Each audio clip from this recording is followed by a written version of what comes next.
E aí, galera? Então, nessa aula a gente vai fazer uma revisão aí de artrópodes, certo? Então, eu coloquei no título da aula como artrópode 3.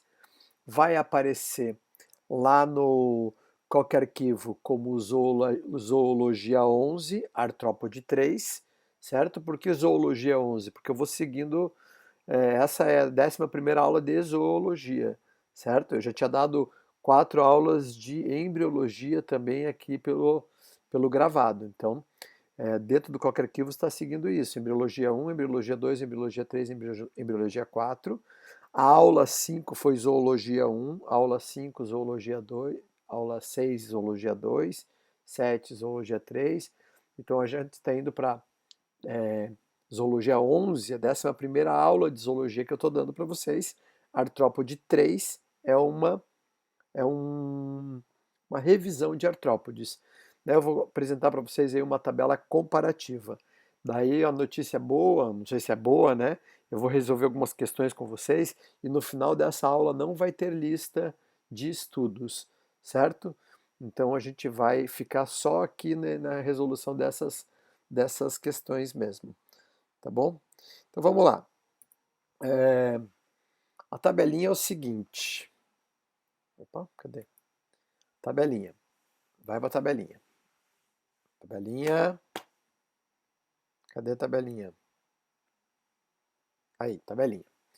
Então, assim, ó, as classes. As classes estão aqui, ó: aracnida, crustácea, insecta, diplópoda e quilópoda. Né? Então, aracnida são os aracnídeos, aranhas, escorpiões, carrapatos, ácaros e opilhões. Os opilhões são os conhecidos, né? Crustácea, daí esses são os artrópodos aquáticos, né? Respiram por brânquias, tal, né? Então tem caranguejo, siri, lagosta, né? Insetos, daí a grande diversidade dos artrópodos está em insetos, cerca de 600 mil espécies, né, de insetos. Diplópoda, o piolho de cobra, e quilópoda, centopeias e lacraias. Beleza? Então, assim, ó, primeira coisa, divisão do corpo. Como é a divisão do corpo de um aracnídeo? É igual ao de um crustáceo, por isso que está aqui, ó, junto, aqui, ó, sem separação. O corpo deles é dividido em cefalotórax e abdômen, certo? Insetos e diplópodos, eles apresentam o corpo dividido em cabeça, tórax e abdômen, certo? Ó, cabeça, tórax e abdômen. Já os quilópodos, não existe uma diferença entre tórax e abdômen. Então quer dizer o quê? Tem uma cabeça e tórax e abdômen, como não existe alguma diferença morfológica que separe uma coisa da outra, dizemos que é tronco. Então quilópodos, né, que são centopeias, têm cabeça e tronco. Daí o número de pernas. Em número de pernas, a gente observa que aracnídeos têm 8 pernas, octópodes. Crustáceos, os crustáceos superiores, lagosta, caranguejo, siri, camarão, eles apresentam 10. Porém, entre as centenas, milhares de espécies de microcrustáceos, existe uma variação no número de pernas de acordo com a espécie. Então, o que pode aparecer relacionado a crustáceo quando se fala em número de perna? Decápodes, de 10 pernas, ou pode aparecer assim, artrópodo com grupo de artrópodo com número variável de pernas. Só pode ser crustáceo, porque os outros todos é definido. Olha só: inseto, hexápodes, diplópodos, 2 pares por segmento, e quilópodos tem um par de perna por segmento. Certo, galera? Então, assim, ó, diplópodo, piolho de cobra, em cada segmento do corpo tem 2 pares de perna, ou pelo menos na maioria. Porque assim, ó, tem a cabeça, daí na cabeça não tem perna. Daí vem ali os primeiros segmentos torácicos que tem um par de perna por segmento. No momento que começa a ter 2 pares de perna por segmento é quando começa o abdômen. Então tem, os segmentos torácicos têm um par apenas por segmento. Mas por que eu estou falando isso? Só para explicar por que no diplópodo, que é o piolho de cobra, o corpo é dividido em cabeça, tórax e abdômen, porque tem esse número de perna diferente pelos segmentos torácicos que são diferenciados do número de perna dos segmentos abdominais. Né? Já nos quilópodos não tem essa diferença, é um par de perna do começo ao fim. Cabeça não tem perna, claro, mas o primeiro segmento, né, do tronco já tem, e até o último tem um par, beleza? Antena, aracnídeos, áceros, não tem antena. Crustáceos tetráceros, 4 antenas. Insetos diplópodos e quilópodos são díceros, apresentam 2 antenas. Beleza? Sistema respiratório. No sistema respiratório, os aracnídeos têm um sistema respiratório pulmonar, que é também chamado de filotraqueal. São os pulmões foliáceos. Então, é um sistema respiratório pulmonar, certo? Filotraqueia ou pulmões foliáceos. Os crustáceos têm o aparelho respiratório branquial.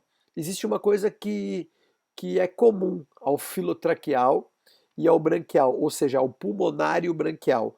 O que?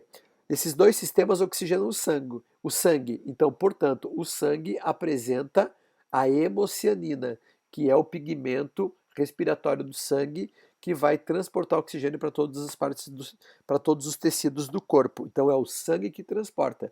Mas por que eu estou falando isso? Porque insetos diplópodos e quilópodos, que têm respiração, sistema respiratório traqueal, eles não apresentam pigmento respiratório no sangue, porque o sistema respiratório traqueal não oxigena o sangue, oxigena diretamente os tecidos.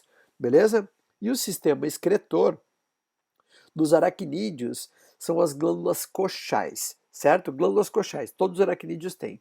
As aranhas, que é uma das ordens de aracnídeos, as aranhas, além de ter as glândulas coxais, elas também apresentam túbulos de Malpighi, que é o mesmo tipo de sistema excretor, né, de produção de urina dos insetos diplópodos e quilópodos, certo? Então aparece numa questão, pode aparecer numa questão dizendo que aranhas têm túbulos de Malpighi, é verdade, ela também tem, além das glândulas coxais.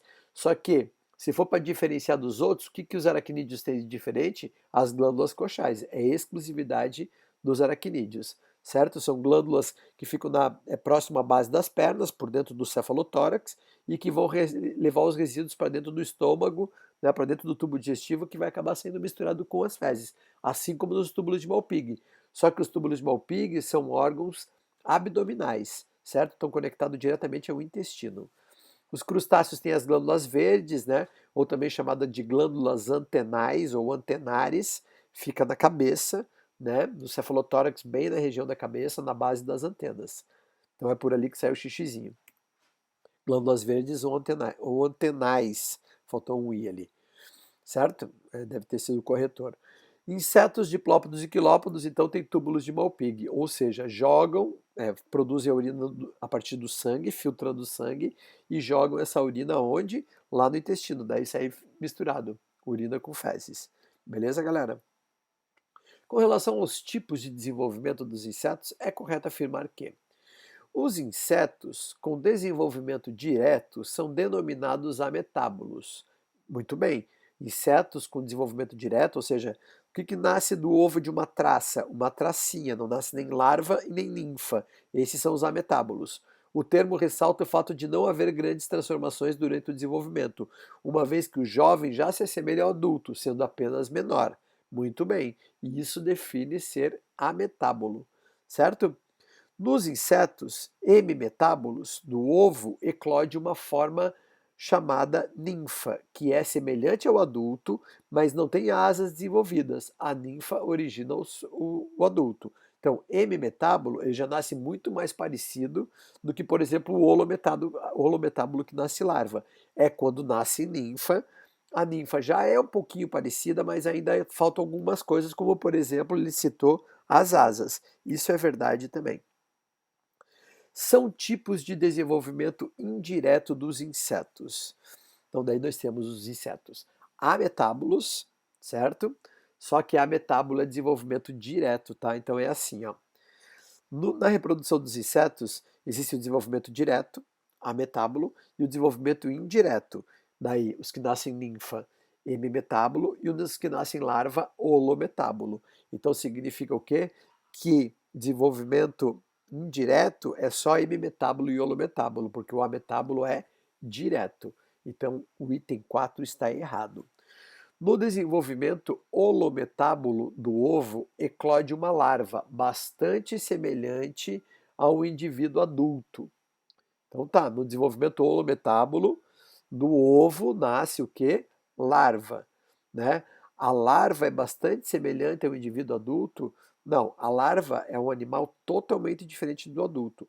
Quando você pega uma larva e pega um adulto, não dá para acreditar que aquele bicho vai se transformar naquilo, certo? É totalmente diferente. Por isso que a palavra holometábulo significa metamorfose total. Holo significa total, né? Então ele não nasce bem semelhante a adulto, ele nasce totalmente diferente do adulto. Beleza, galera? Borboletas e mariposas são insetos que apresentam desenvolvimento indireto. Não. O que nasce do ovo de uma borboleta, galera? Nasce uma borboletinha? Não, não nasce uma borboletinha, nasce lagarta, né? Nasce uma larva. Assistiram lá, por exemplo, Alice do País das Maravilhas lá, né? Que Alice tem uma amiga que é uma lagarta, que depois se transforma numa borboleta, certo? Onde mais que eu vi no Vida de Inseto, acho, né?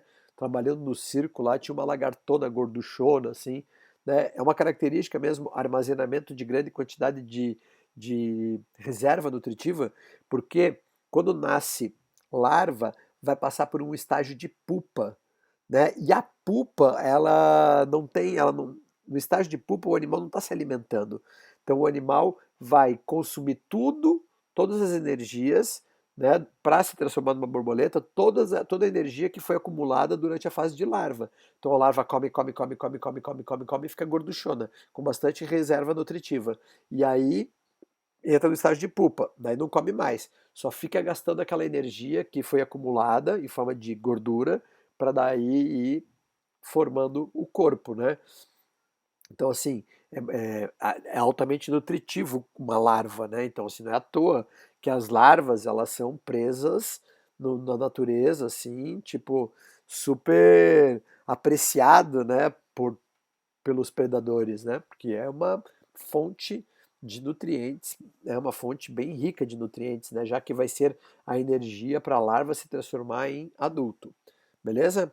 Então, olha lá, borboletas e mariposas são insetos que apresentam desenvolvimento indireto, certo?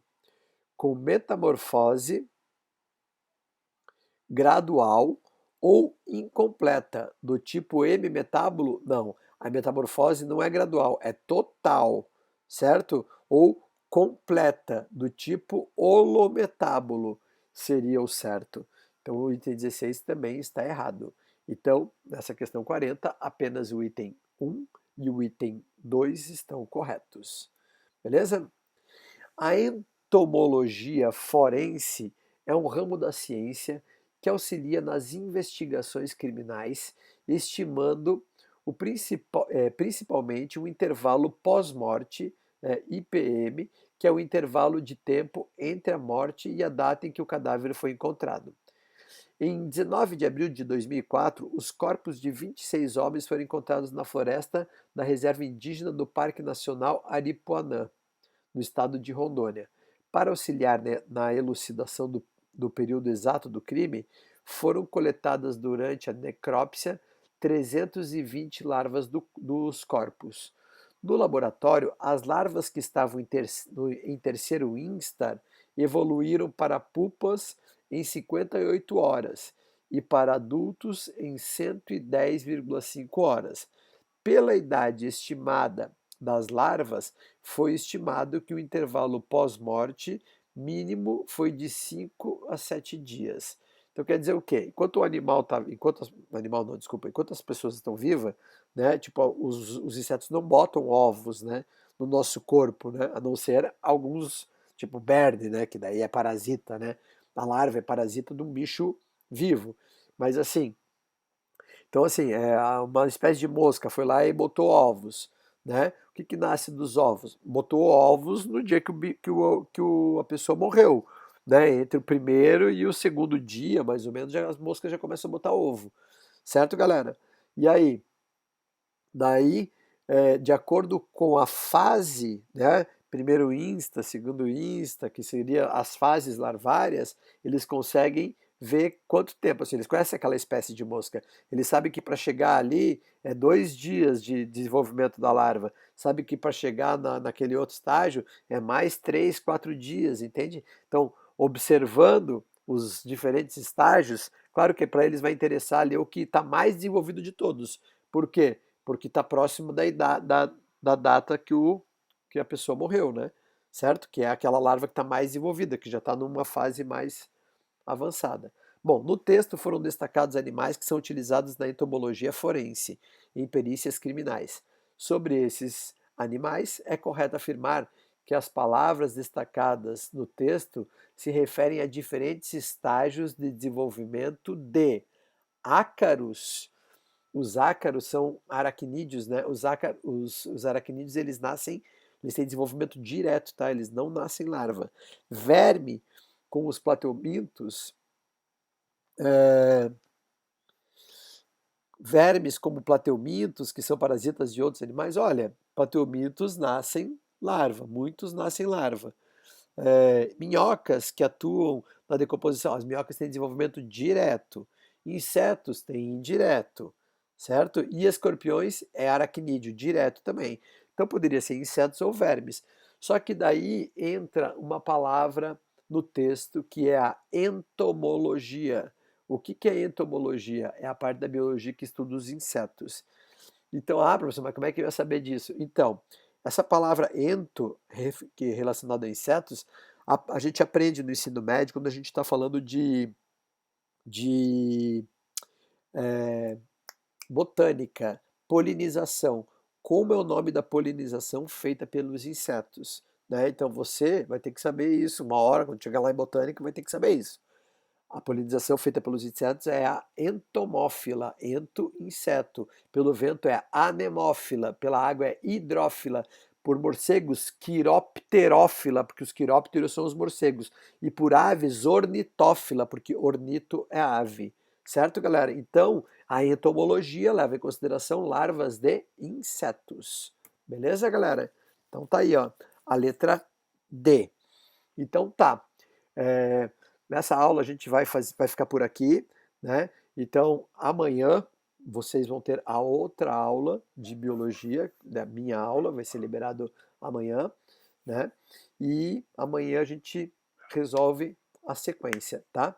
No, lá no Qualquer Arquivo vai estar isso em uma aula só, um arquivo apenas, certo? Que é aquele Biologia Artrópodos 3. Beleza, galera? Então, até amanhã.